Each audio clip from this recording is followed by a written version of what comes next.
As long as you're a man and you're breathing, like, that's the only qualification I need, because I'm just so desperate for a husband. Like, there's a lot of pressure around me. So if you can DM me and propose, I swear I'll behave and I'll marry you immediately. I'll wash your clothes, I'll cook for you, I'll have your children, and I'll be obedient and a submissive wife, because that is what you guys want.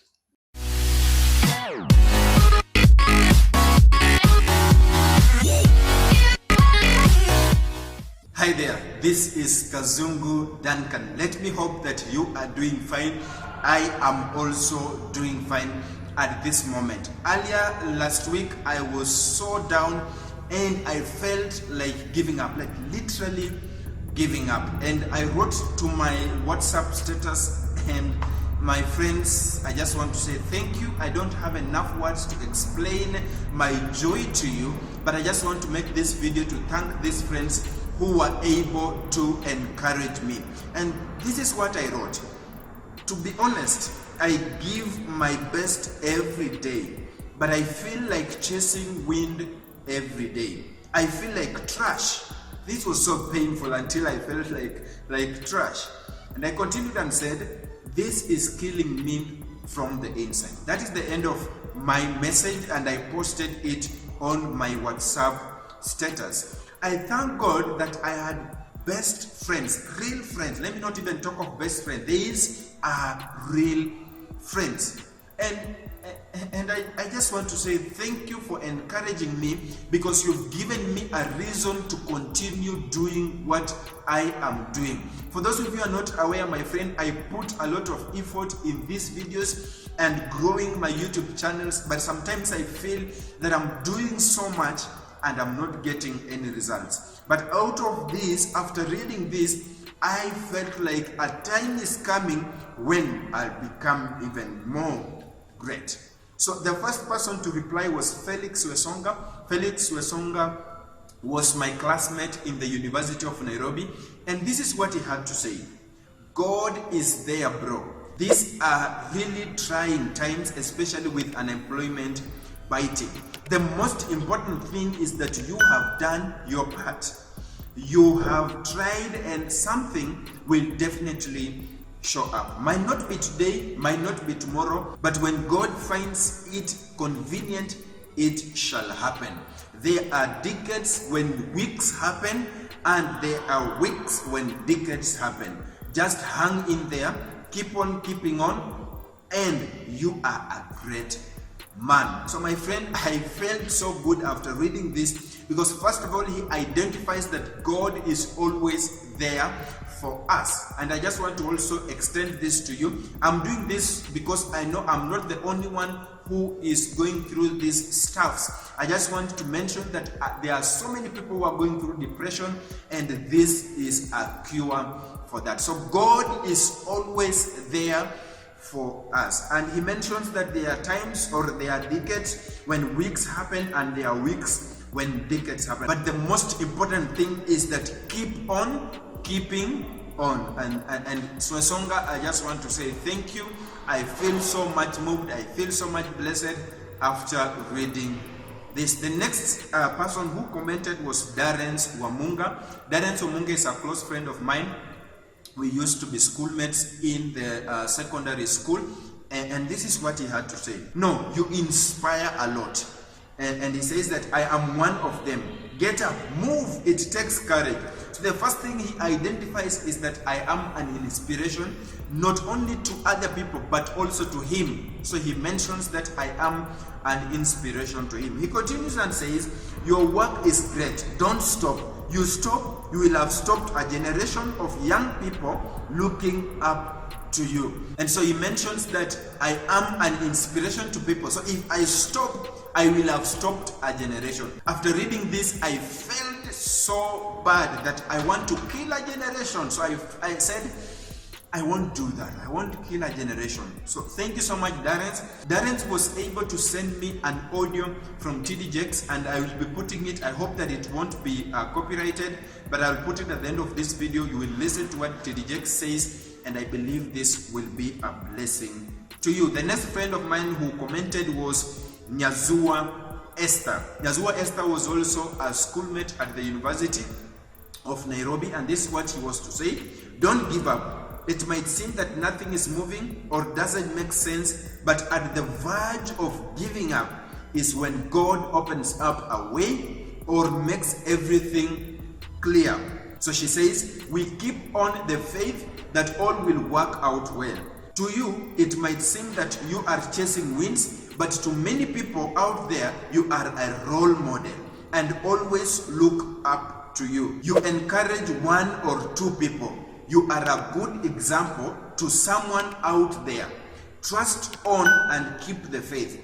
All will be well. And she says, sending you a lot of hugs. Thank you so much, Esther Nyazua, for sending me hugs. I felt so much loved. I felt like there's someone who is always having my back. And she mentions that to me it might seem like I'm chasing wind, because I mentioned in my text that I'm like chasing wind.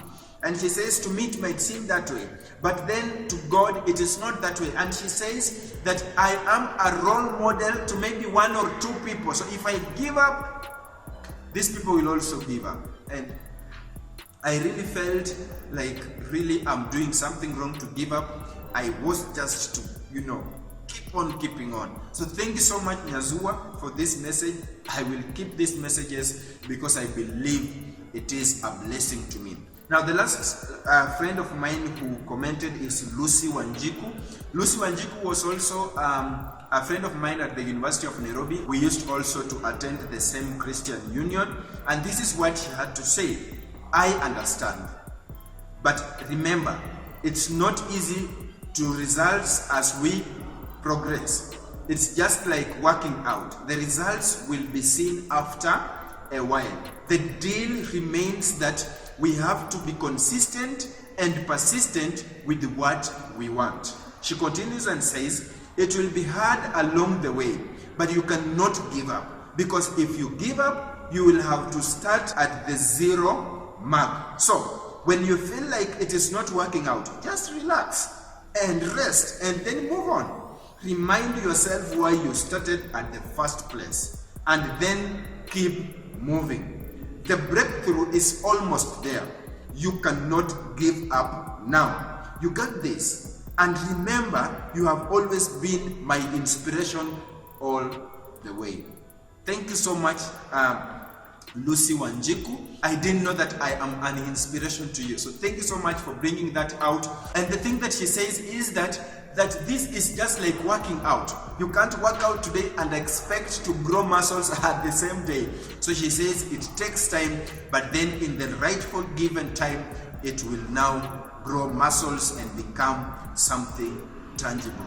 Thank you so much, my friends, for sharing this. I just felt like I should thank you using a video. I'll put it under Ero Talks Show, because I feel that there is someone out there who needs to hear this. And also at the end of this video, I will play you a clip. I found it on TikTok. There's a lady who is sobbing. She's going through a lot of stuff. She feels like she's being rejected. And I just want you to listen to her. This is real depression. People are going through a lot. I just want you to listen to her and see how she expresses this. And this is just to tell you that I'm not the only one who is going through this. There are so many people who are going through this stuff. And at least this video will bring some joy into their lives. Otherwise, I hope that this video has been helpful to you. If that is the case, my friend, feel very, very free to boop that like button. And you can also subscribe to this very YouTube channel. And not only subscribe, my friend, you can ring that bell so that you do not miss any other future tips, tricks, or tutorials. Otherwise, I hope I will see you in my next video. Peace. Hi guys.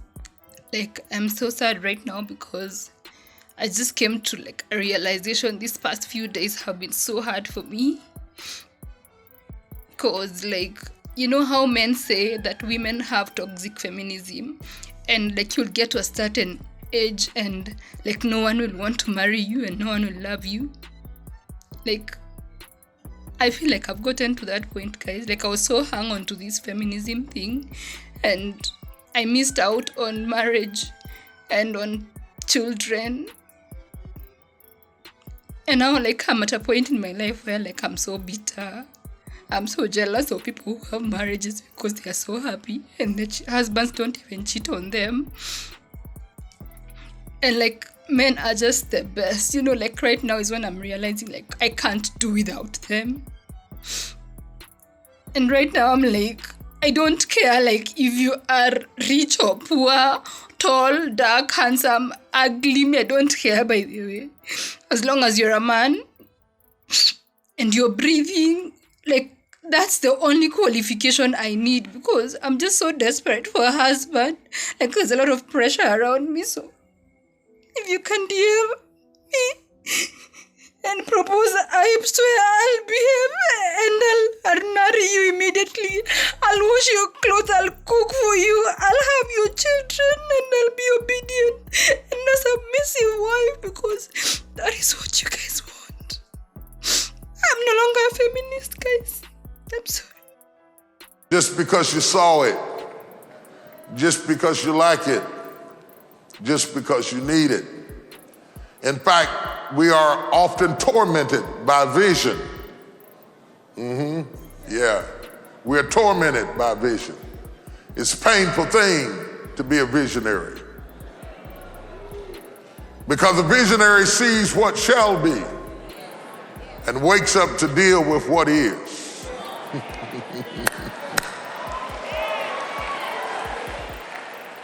Sometimes a visionary cries out on the inside and says, God, don't even show me